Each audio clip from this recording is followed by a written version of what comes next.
I'm going to give you another small Playdate update. I don't know. I don't know if it's worth the jingle. It's only one game, but Playdate all the same. Firstly, a frustration. You're going to get complaints. What, for no song? Yes. I think you should just guaranteed gradually fade it in behind me until it gets louder and louder and overpowers what I'm saying anyway. What, like an Oscar speech that goes on too long? Yeah. So, the annoyance. The Playdate web store and on-device catalogue has just decided in the last month or so that my debit card is now barred. Just outright barred. Doesn't work. You can't purchase anything. I removed the card to try and troubleshoot what was going on. I now can't add it back because if I put in the numbers at all, the Playdate website just says barred. It's been rebuked at the door. I spoke to my bank for half an hour. I spoke to Visa separately for an hour. They have no record of any attempted or failed transactions. So it's all down to panic and what they're doing in terms of their payment processing. And when I spoke to them, their official line to me so far has been, yeah, seems like a problem. But with no answer, no suggestion, no anything. It's very annoying because I've given Panic quite a lot of money and I play my Playdate quite a lot and I promote a lot of Playdate stuff on our TikTok. So It feels like I'm someone that you'd probably want to let buy things. But regardless, we'll get it sorted at some point, I'm sure. But what that means at the minute is that outside of itch purchases that are side-loaded or donated catalogue keys, I won't be able to play many brand new things on the catalogue for a little bit unless I find an alternative way around it. But luckily, this month, a wonderful developer called nnnn, that's 4 N's, gifted me a copy of their new game Angel Pop to review. Ooh, and good I title. will duly do it because I had already played the demo a while back, and now that the full thing was here, I intended to buy it anyway. So it was, fantastic that they reached out and said, "Would you like this key?"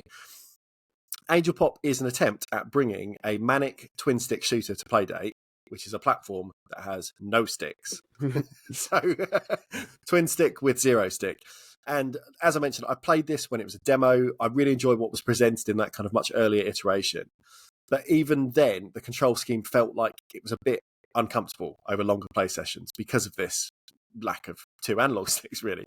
So you've got 2 ways that you can control your avatar in Angel Pop. You can move the D-pad and then shoot in locked directions with on the face buttons, or you can move the D-pad and then shoot in all 360 degrees using the crank. And this is really the only way to play properly, given how quickly the bullet and enemy patterns ramp up. But it's not ideal because your left thumb then is having to do a lot of quick movements on the D-pad, whilst also being kind of the main pivot for the whole device. And if the crank is stationary, your character doesn't fire, which also means that if you want to concentrate fire in one direction, you almost need to kind of vibrate your right hand in small little arcs to keep your projectiles moving. Ugh. And it works, and you can get good at it for sure, but it does make your hands cramp up a bit after a while. It's a kind of uncomfortable movement to keep going for a long time. Although I've not yet beat the full 50 stages that are in the retail release of this game, I did beat the 20 that were in the demo before. So I know that with practice, it is learnable, it's doable, you can get better. But it's never like a second nature system like dual sticks. Like, I know I'm complaining about something which is impossible on this device, but it feels much closer in how some old DS games would ask you to use the D-pad and touchscreen in conjunction in order to play first-person titles. So Metroid Prime Hunters never quite felt comfortable because you could move about. It was a bit of a cramp on your left hand, kind of manoeuvring and jumping and everything else, and then a bit painful on your wrist when you were trying to draw on the screen to aim as well. And it's kind of that sort of feeling. You're doing 2 slightly awkward things and never really having full control. But the control gripes aside, the game is a really cool stage-based arcade shooter, essentially. Each stage is a single screen. You fight a wave of enemies that follow predetermined little paths. Once they've all been dispatched, you have a small bonus area where you can collect or shoot little flowers for more score, and then it's off to the next stage. And it's very Robotron 2084 in its setup, which is right up my alley. Yeah. But it's got a kind of mad aesthetic that places all these enemies that look like bees or flowers or washing machines or whatever other nonsense they can think of over a range of these weird, dithered, 1-bit photo backgrounds. So every level is like a mad black and white dreamscape. Yeah.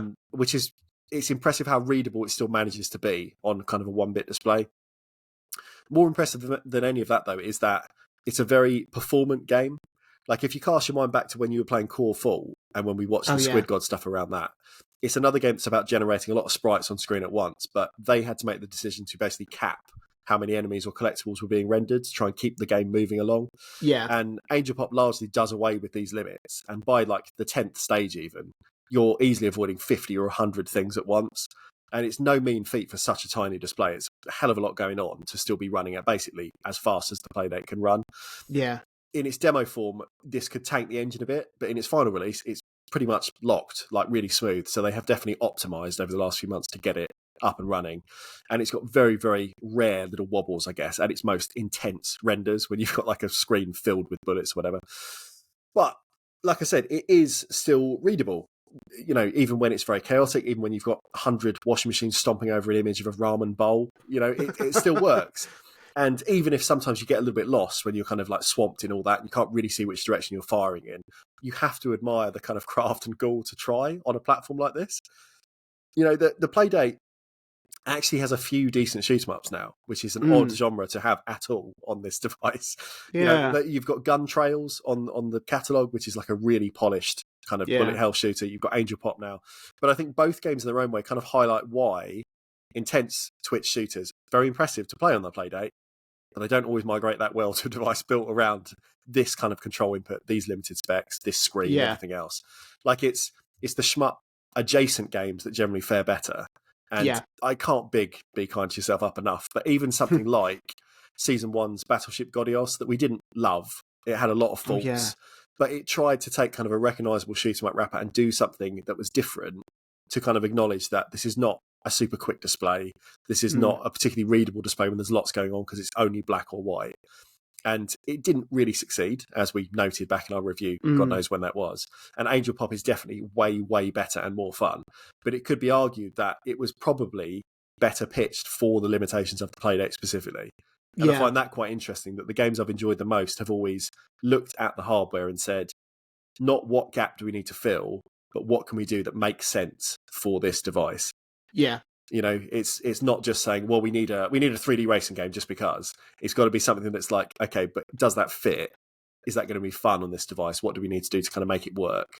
So that sort of decision making, I think, is a big part of developing for kind of a niche handheld like this. I do think, though, Angel Pop is good. It's a great showcase game, and it is something that I really do want to practice and persevere to finish to get to the end of the 50th stage. There's bosses in this that weren't in the demo as well. There's all sorts of other like cool screen effects and stuff that I've really enjoyed seeing and just going, wow, don't know how that works on this thing. And that's really cool to have kind of something to just show off and be like, oh, look what it's doing. But because of that, it's probably not got the staying power of like Playdate's absolute best. So once I do beat it, it'll probably be a case of saying, well, let's just kind of put that away in the drawer now, and maybe in the future I'll have a little run through again.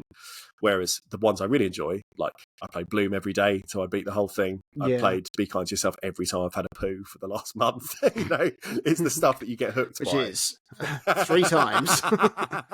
I've seen what you eat. Vegetarians eat a lot of fibre and vegetables. A lot of roughage. But yeah, it's a good game. And again, thank you very much for sending it to me to check out. And I would recommend people, at the very least, go and kind of watch some video footage just to say, how is that running on that thing? Because it is really impressive for that, if nothing else.